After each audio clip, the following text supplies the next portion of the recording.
Hello po mga kabayan, mga kalingap, kabisnes kapapi, magandang buhay po, Analisa Reality Vlog.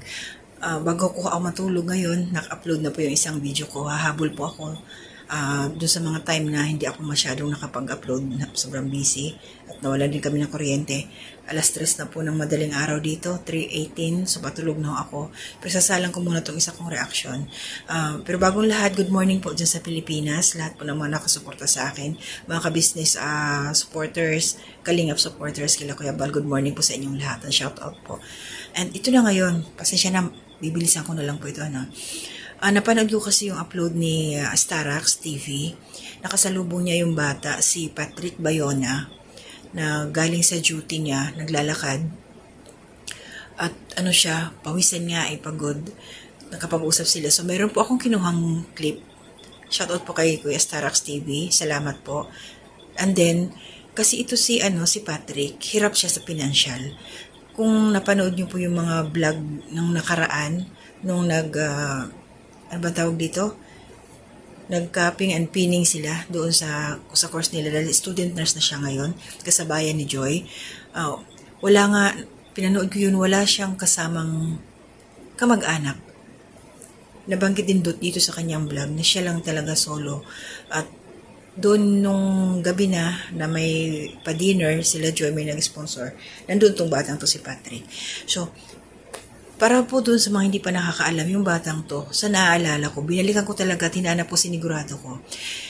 Siya po ang naging tulay kay Beyonce na ma-vlog ni Dr. Love 2 years ago. Saka po ito nakarating kay Kalinga Prab. So, ang ibig sabihin, kung hindi na ilapit ni Patrick si Beyonce kay Dr. Love, walang ganyang Beyonce ngayon na kita naman natin, di ba? Sagana. Kaya lang, naawa po ako dito kay Patrick dahil parang kung ano man ang naging problema nila, i-exit aside natin yon. Ang kasi ngayon, sayang yung bata, yung kanyang pag-aaral, 2 taon na lang. Pero may student nurse nagsisikap, pumapasok, minsan hindi siya nakakakain kasi kailangan magtipid. Ang mga blessing na ibinibigay sa kanya, binabayad niya sa boarding house, syempre kapos pa rin kasi lahat nga ng kanyang pangangailangan, inaasa din niya doon sa mga nag-i-sponsor sa kanya. Pero siguro itong time na to ngayon, na nakita siya ni Kuya Starax, talagang naglalakad, wala siyang pamasahe, galing doon sa kanyang duty. So, ang ko dito, ako po pasensya na, nananawagan ako kay Dr. Lam, at meron din nung nag-comment, i-attach ko rin po, na sana daw kahit man lang ay matulungan ni Dr. Love, ito si Patrick, so nandyan po yung comment, no? Naka-attach kasi dito kahit man lang yung pamasahe, dahil hindi lalago daw yung channel ni Dr. Love kung hindi dahil kay Patrick na ipinakilala kay Beyonce, yung mga ganon. Alam naman natin kung gaano kasikat si Beyonce, di ba? So, syempre, ang ibig ko lang sabihin dito, huwag naman sanang kalimutan si Patrick. Tama lang, yung kahit pambaon lang niya, pamasahe o pagkain ng bata hanggang sa makatapos siya. Kasi sayang yung talino ng bata. Yung pagpapasa niya na student nurse, marami ang nag-take ng exam niyan, ilan lang, siguro, alam naman natin yung ilan lang ang nakapasa. So, ibig sabihin, nagsisikap yung bata, matalino siya. Yun nga lang, minsan, nabanggit nga doon sa kanyang vlog sa vlog ni Starax na dahil nga kulang sa pagkain, hindi siya nakakakain, mababa yung ibang mga exams niya, pero makakabawi. Gusto nga niyang umatras na, pero sayang, nanghinayang talaga ako. Sana po Dr. Love, mapanood mo itong aking reaction. Matulungan niyo rin matulungan si Patrick, makatapos siya sa kanyang pag-aaral, yung kanyang mga pangangailangan.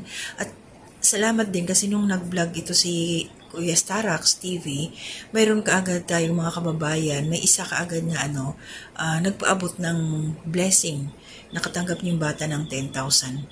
So, malaking tulong yun. Ayun sa kanya, may mga kailangan siyang bilhin para sa kanyang training. Yan. Tapos, mga bayarin pa niya sa boarding house. So, yun lang. Naawa ko sa bata, sa totoo lang. Ang hirap talaga na gusto mo mag-aral pero walang sumusuporta sa'yo. Siyempre, nahihiya na rin yung bata. Kaya lang, sana Dr. Love talaga, tulungan niyo muna si Patrick hanggang sa makatapos. Sayang yung batang to Sayang talaga siya. Yun lang yung sa akin, naawa ko doon. Sa part ko naman, wala rin akong kakayanan na tumulong sa kanya dahil meron din po ako mga pinapaaral. 4 po yung estudyante ko. So, pinagkakasya ko lang yung aking kinikita. So, yun. Biruin yun si Dr. Lab, nagkaroon na siya ng bahay. Ongoing yung pagpapagawa. Basta marami na siyang dumating na blessing. Sana huwag niyo kalimutan naman si Patrick. Yun lang. Dr. Love, please, tulungan niyo si Patrick. Nananawagan po ako sa inyo. Nanawagan po ako. Kahit yan yung mga nakasuporta po kay Kuya Starax, din, natulungan niyo sana si Patrick. Huwag niyo siyang pabayaan. Yun lang yung sa akin. So maraming salamat and good morning po sa inyong lahat. Mga kalingap dyan, mga kabisnes kapapi supporters. Nandyan po, panoorin nyo na lang after neto. Naka-attach po yung clip na kinuha ko doon kay Kuya Starax at saka yung kay Dr. Lab, shoutout din po sa inyo. So, maraming salamat po talaga. Good morning po kay Nanay Soledad, Ate Ninette, good morning. Ate Marilyn, good morning. Mama Susan, good morning po. At sa lahat-lahat na lagi na riyan, aking pinsan, good morning po. At saka, sino ba? Lahat na lang sa inyo. Ako po inaantok na, pasensya na talaga. I-upload ko lang po ito at matutulog na rin ako. Mag-iingat po tayong lahat. To God be the glory. Papasok na sa pasukan, grade 11 ka na. Ako nga pala si Dr. Lab, ha? Baka nagulat ka. At ikaw ay ibinigay sa akin ni Patrick Bayuna na kasamahan kong kontrabida. Magkasama kasi kami kontrabida doon sa isang teleserye ng Rosel. Grabe ang ganda ni Beyonce. So hindi nagkamali si Patrick sa pagpapunta sa akin dito, mga kalingap. Dahil napakasipag, naglalaba. Sabi ko na nga ba nakita kita ng malayo pa Sabi ko parang si Patrick to naglalakad. Ba't ka naglalakad? Wala na din po Ha? Wala man dito mga sakyan, tapos wala man din mga pamasahe. Pumasay. Matagal na tayo na nagkita. Nabisi rin ako. Ginanan nga po. Kamusta ka na? Ano nangyari sa'yo? Balik na naman sa stress. Stress na naman po. Yung po mga nabigay nyo at binarayat ko kasi nag-copy po wala. Wala nga din nag-attend. Kaya nung copy pin ko, wala man din nagpunta. Pero ginawa ko lang, nakikain lang ako kila. Yung copying mo, walang nag-attend sa'yo? Pali mag-solo ka lang. Ako lang nga din ang suli. Lahat sila may mga kasama sila lahat. Sabi naman. Hindi ko naman alam Kung alam ko lang, di sana ako nag-attend. Saka ayoko man din kasing mga abala sa family ko. Tapos sa mga kakilala ko. Nakita mo sila lahat, masaya. Tapos ikaw... halong emotion po. May part na masaya, may part na malungkot. Yung part na masaya kasi, ganap na student nurse ka. Yung part na malungkot kasi, walang kasama. Pambihira na yan. Hindi ko alam Kasi kung alam ko lang, sana pumunta ako doon. Nabisi din ako doon sa Kamsor.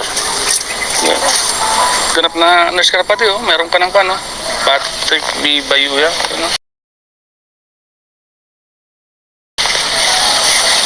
Pag may ganito, ano ibig sabihin yan? Student nurse ka na po. Pag-duty ko lang nga po galing sa barangay. Oo, nag-duty ka na. Maganda. Sa hospital po tsaka sa barangay. Ngayon po naka-assign ako sa barangay. Katatapos lang namin. Ibigay ko sa itong pera, pinapabot niya. Salamat po, thank you Lord, sa blessing po na para kay Patrick. Kung di po, dahil po sa inyo, dahil po sa mga taong ito na nakabad ng vlog po natin, una po kay Lord. Kaya ito si Patrick, nagkaroon na naman ng blessings. Patrick, ito na yung pera para sa iyo, panggastos mo. May mga blessing pang darating para sa iyo. Bilangin ko na. Sa kamay mo, kailang kamay mo. 1, 2, 3, 4, 5, 6, 7, 8, 9, 10. Yan. 10,000, Patrick.